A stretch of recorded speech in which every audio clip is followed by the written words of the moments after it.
एक नगर में एक किसान रहता था। उसके बहुत सारे खेत थे जिस पर वह दिन रात मेहनत करता था। उसके घर में किसान और उसकी पत्नी रहा करते थे। उस किसान और उसकी पत्नी में आपस में बहुत ज्यादा प्रेम था। उसके घर में किसी भी प्रकार की लड़ाई झगड़ा या क्लेश नहीं होता था। इसी वजह से उसके घर में सदैव महालक्ष्मी का वास रहता था और उसके खेतों में इतनी ज्यादा पैदावार होती थी कि वह दिन प्रतिदिन और अमीर होता जा रहा था। उस किसान और उसकी पत्नी में इतना प्रेम था कि आसपास के लोग उन्हें देखकर जल जाया करते थे। धीरे धीरे उसके पूरे गांव के लोग जान गए कि किसान और उसकी पत्नी में बहुत ज्यादा प्रेम है। धीरे धीरे यह बात उस नगर के राजा तक पहुंच गई। दोस्तों, किसान और उसकी पत्नी की बात जब राजा के पास पहुंचती है तो राजा भी उसके प्रेम की काफी ज्यादा तारीफ करते हैं। वह सभी से बताते हैं कि हमारे नगर में एक किसान और उसकी पत्नी रहते हैं जिनमें कभी भी लड़ाई झगड़े नहीं होते हैं। उन दोनों में आपस में इतना प्रेम है कि मैंने ऐसा अपनी जिंदगी में कभी भी नहीं देखा। एक बार की बात है, राजा पूरे नगर में ढिंढोरा पिटवा देता है कि इस नगर में जितने भी लोग हैं वह सभी अपने घर में घी का दिया जलाएंगे। राजा की पत्नी पूछती है कि आप ऐसा क्यों कर रहे हैं, सबके घर में घी का दिया क्यों जलवा रहे हैं। राजा अपनी पत्नी की बात सुनकर कहते हैं, दीपक प्रेम की निशानी होता है।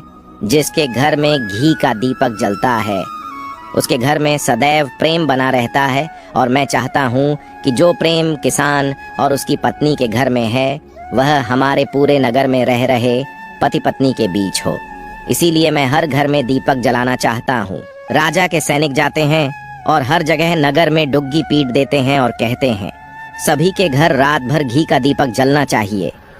राजा की बात मानकर सभी नगरवासी अपने घर में दीपक जला देते हैं, लेकिन जैसे ही आधी रात होती है सभी के घर के दीपक बुझ जाते हैं, लेकिन किसान के घर का दीपक वैसे ही जलता रहता है। दीपक हमेशा किसान की पत्नी जलाती थी, लेकिन उसकी बात नहीं मानती थी। वह हमेशा अपनी मनमानी करती थी। उसका जो भी मन करता था वही काम करती थी, लेकिन किसान को इस बात से कोई भी दिक्कत नहीं होती थी, क्योंकि किसान बहुत समझदार था। किसान सोचता था, यदि मैं अपनी पत्नी को रोक टोक करूंगा तो घर में बेवजह ही लड़ाई झगड़ा होंगे। कई चीजें किसान इस वजह से अनदेखा करता था कि उसके घर में प्रेम बना रहे राजा अपने महल को छोड़कर पूरे नगर का नजारा देख रहे थे। उन्होंने देखा कि सारे नगर में किसी के घर में दीपक नहीं जल रहा है, लेकिन किसान के घर में दीपक जल रहा है। तब राजा अपनी रानी से बोलता है कि देखो, किसान और उसकी पत्नी के घर में दीपक जगमगा रहा है, लेकिन पूरे नगर में कहीं भी दीपक नहीं जल रहा है। इसी से पता लगता है कि किसान और उसकी पत्नी में कितना प्रेम है।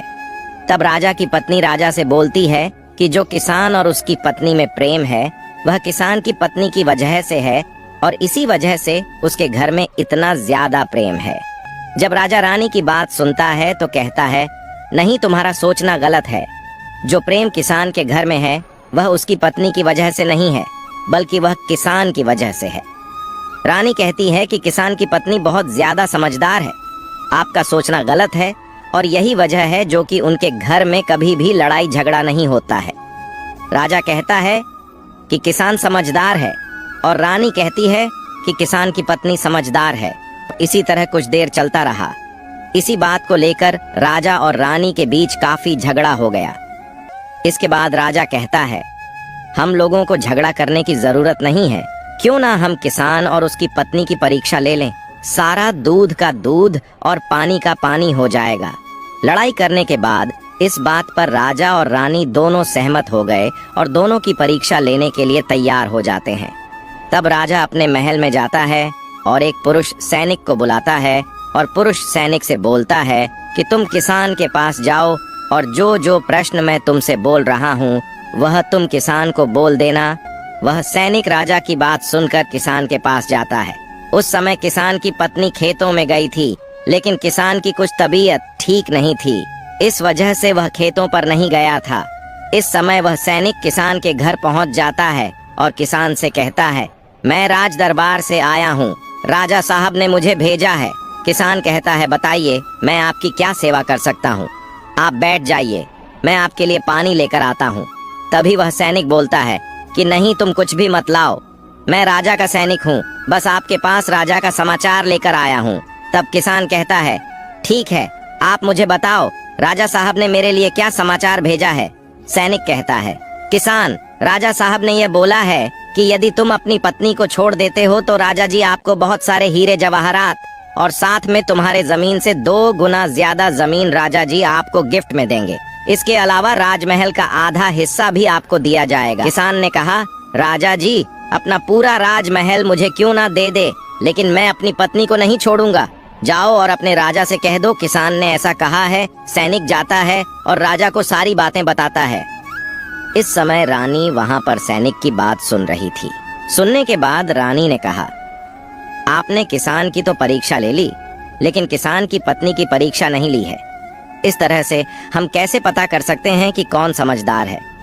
इसके बाद रानी ने कहा कि अब मैं भी किसान की पत्नी की परीक्षा लेना चाहती हूँ।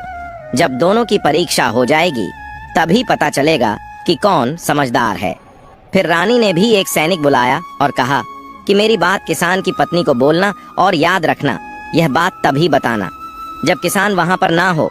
सैनिक किसान के घर जाता है और उसके घर में आवाज लगाता है तो उसके घर से किसान की पत्नी निकल कर आती है और कहती है, बताओ क्या हुआ, क्यों ढिंढोरा पीट रहे हो। तो सैनिक ने कहा कि राजमहल से आया हूँ, मुझे रानी ने भेजा है। किसान की पत्नी ने कहा, बताओ किस लिए आए हो। तब सैनिक ने कहा, रानी ने बोला है यदि तुम अपने पति किसान को मार देती हो तो आपको बहुत सारे हीरे जवाहरात रानी आपको देंगी और साथ में राजमहल का आधा हिस्सा भी आपको मिलेगा। इसके अलावा जितनी भी आपकी जमीन है वह तो आपकी रहेगी, लेकिन उसकी 2 गुना जमीन भी रानी आपको देगी। यह बात सुनकर किसान की पत्नी तैयार हो जाती है। कहती है, ठीक है, यदि मुझे रानी साहिबा देंगी तो मुझे मंजूर है, मैं अपने पति को मार दूंगी। तब सैनिक पूछता है कि रानी को कैसे पता चलेगा कि आपने अपने पति को मार दिया है।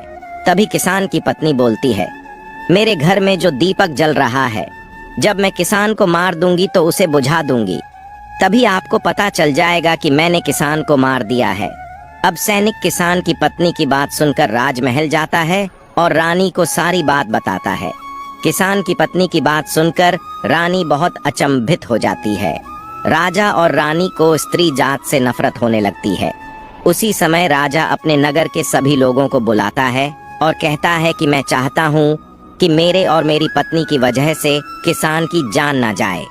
तुम लोग ऐसा करो, उस किसान के घर जाओ और सारी बातें बता दो और उस किसान को बचा लो, वरना किसान की पत्नी उसे मार देगी।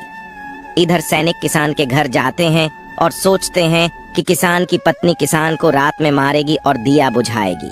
इससे पहले ही हम किसान के घर में पहुंच जाते हैं और किसान को बचा लेते हैं। जैसे ही राजा के सैनिक किसान के घर पहुंचते हैं तो देखते हैं कि किसान तो मरा पड़ा हुआ है। तो सैनिक किसान की पत्नी से बोलते हैं कि तुमको तो किसान को रात में मारने के लिए बोला गया था, लेकिन आपने अभी किसान को क्यों मार दिया।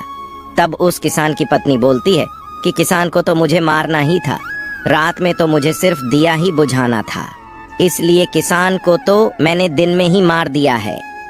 सभी सैनिक तुरंत ही किसान के घर से दौड़े दौड़े जाते हैं और राजा रानी को सारी बातें बताते हैं।